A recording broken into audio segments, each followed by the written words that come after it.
आप देख रहे हैं इंडिया टाउन न्यूज, भारत की बात। सरकार की मंशा साफ है, कोई भी व्यक्ति भूखा ना सोए। इसी उद्देश्य से गरीब और जरूरतमंद लोगों तक सस्ता राशन पहुंचाने के लिए सार्वजनिक वितरण प्रणाली यानी पीडीएस के माध्यम से उचित मूल्य की दुकानों से चावल और अन्य खाद्यान्न वितरित किया जाता है। लेकिन जब इसी योजना में गड़बड़ी होने लगे तो सबसे ज्यादा नुकसान उन्हीं गरीब परिवारों को होता है जिनके लिए यह योजना बनाई गई है। नमस्कार, आप देख रहे हैं इंडिया टाउन न्यूज और मैं हूं आपके साथ हर्षिता। बलौदा बाजार भाटापारा जिले के ग्राम रसेड़ी से सरकारी राशन की हेराफेरी का एक बड़ा मामला सामने आया है। यहाँ ग्रामीणों ने आरोप लगाया कि उचित मूल्य की दुकान से चावल की गड़बड़ी की जा रही थी। इतना ही नहीं, ग्रामीणों और सरपंच ने मिलकर चावल से लदी एक गाड़ी को भी पकड़ लिया। बताया जा रहा है कि वाहन में 50 से ज्यादा बोरी चावल लोड किया जा रहा था, जिसे गांव से बाहर भेजने की तैयारी थी। क्या है पूरा मामला और कैसे ग्रामीणों ने इस कथित गड़बड़ी का पर्दाफाश किया, देखिए हमारी एक खास रिपोर्ट।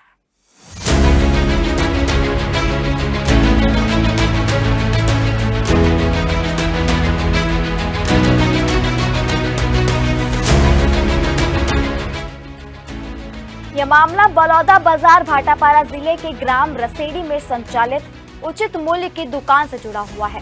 ग्रामीणों का आरोप है कि दुकान संचालक द्वारा राशन कार्ड धारकों को निर्धारित मात्रा से कम चावल दिया जा रहा था।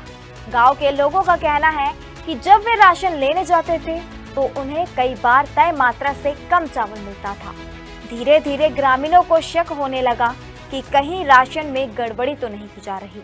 ग्रामीणों का आरोप है कि कम दिया गया चावल इकट्ठा कर अलग रखा जाता था और बाद में उसे बाहर बेचने की तैयारी की जाती थी।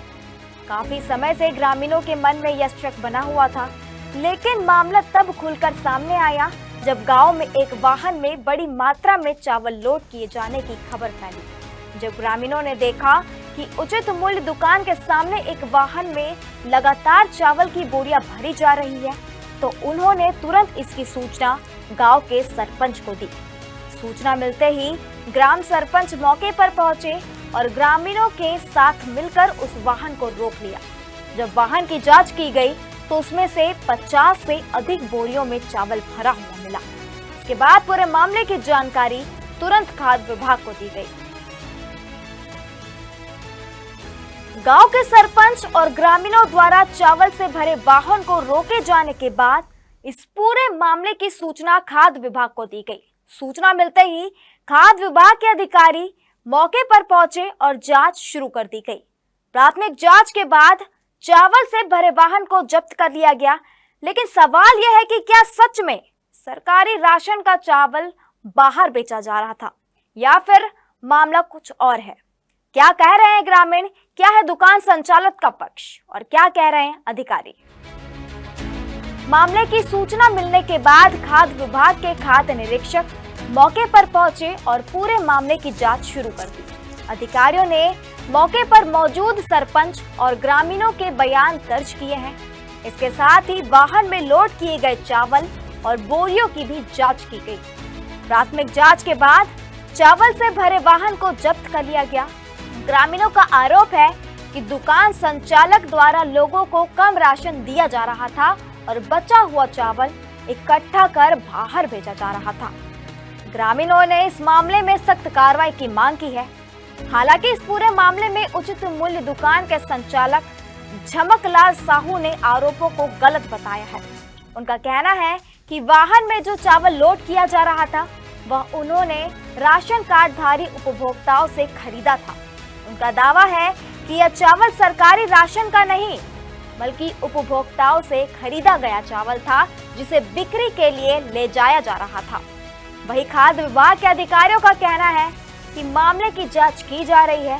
अधिकारियों के मुताबिक जब्त किए गए चावल और वाहन से संबंधित पूरी जानकारी एकत्र की जा रही है और जांच रिपोर्ट तैयार कर एसडीएम को सौंपी जाएगी।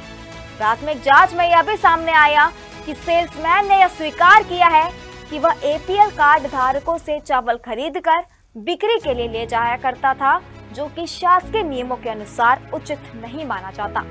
बताया जा रहा है कि बलौदा बाजार भाटापार जिले में कई जगहों पर इस तरह की गड़बड़ियों की शिकायतें पहले भी सामने आ चुकी है, जहां सरकारी राशन का चावल बाजार में बेचने की बात सामने आती रही है।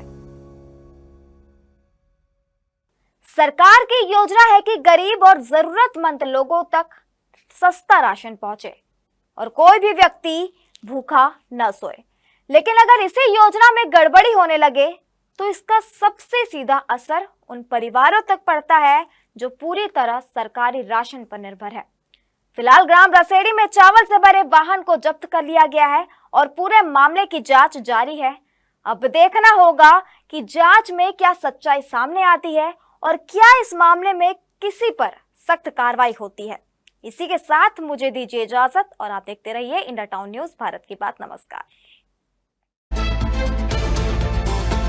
आप देख रहे हैं इंडिया टाउन न्यूज भारत की बात।